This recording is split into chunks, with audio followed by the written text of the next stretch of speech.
मैं बोलता हूँ थोड़ी देर में। तुम अगला सवाल पूछ लो। नहीं, मेरे लिए थोड़ा इमोशनल मोमेंट है, इसलिए मैं समय ले रहा हूँ। अब मुझे कई सारी एनएसडी की क्लास बहुत मिस करता हूँ अब, कि उस समय हम थोड़े उदंड बालक थे। हाँ, पढ़ने में इतने कई बार सस्पेंड होते होते बचे। आज के युग में सबका गर्दन झुका है, स्क्रीन सामने है, तो कल्पनाओं का नुकसान हो रहा है।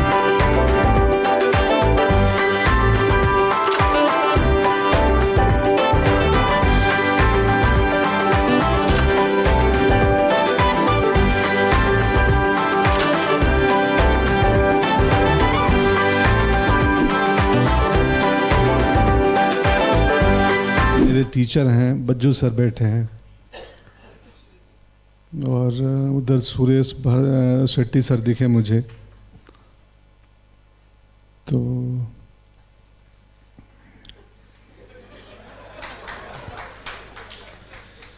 अभिनय कुछ नहीं है, छोड़ो, बाद में बात करेंगे।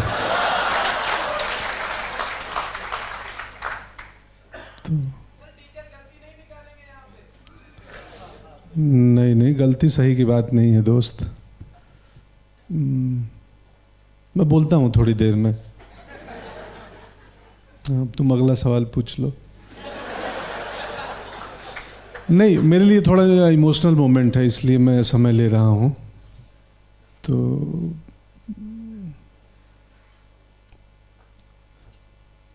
अभिनय यही है और क्या है, कुछ नहीं है। पूछ ले भाई आगे। एक बार इरफान सर का किस्सा है, किसी को बता रहे थे कि किसी के घर गए तो कोई घर में लोग बैठे थे, बोले आप इतना अच्छा एक्टिंग करते हैं तो कैसे होता है? तो बोले अरे क्या बताऊं कैसे होता है, नहीं क्या है एक्टिंग, क्या है, कैसे होता है? तो टेबल पे ऐसे ग्लास रखा था उनके पानी का, वो उठाए और पानी पी लिए, और ग्लास रखे और बोले ऐसे होता है एक्टिंग।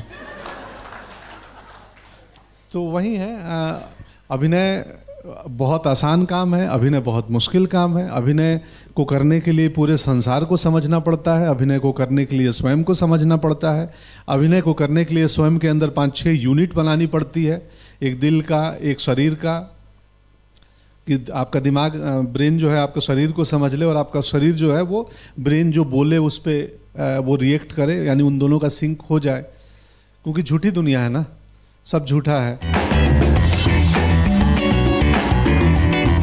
राधा मैम की क्लास में एक प्रॉप्स को लेके कराती थी यहीं पे ड्रामा स्कूल में, जब हम पढ़ रहे थे, कि जब तक वो प्रॉप्स तुम्हें बोलेगा नहीं तब तक तुम छुओगे नहीं। अब हम परेशान सेकेंड ईयर के विद्यार्थी कि यार ग्लास कैसे बोलेगा कि अब हमें उठा लो।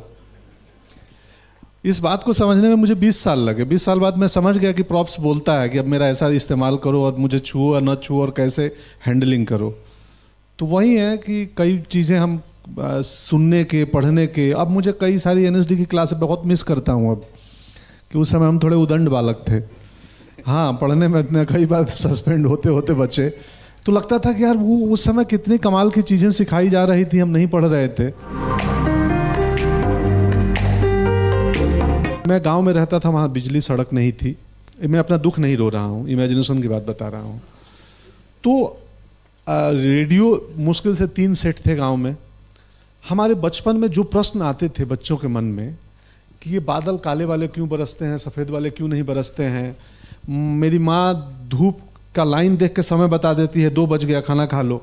न उसने घड़ी देखा न कुछ देखा। तितलियाँ इतने रंग की क्यों होती हैं, जो आम हर बच्चे के मन में गांव में। और उस समय सूचनाओं का अभाव था, इन्फॉर्मेशन पाने के लिए हमारे पास न मोबाइल टैब थे, न इंटरनेट था, न टीवी था। रेडियो सेट गांव में 3 थे तो वो भी पास नहीं था, अखबार आती नहीं थी।